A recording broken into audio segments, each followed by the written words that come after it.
A lot of people don't know that Auslan, or Australian Sign Language, is a real language, just like French or Mandarin, and so it's different to English. It's not based on English.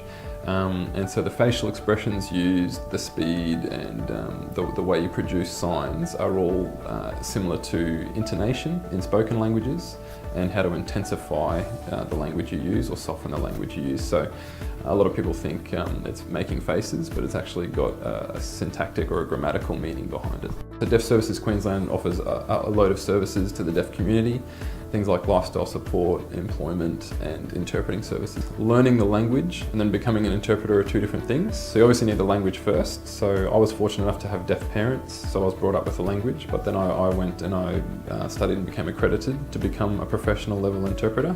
One interesting event I was able to interpret for was the President Barack Obama's presentation at UQ late last year around the G20. That was a really good experience.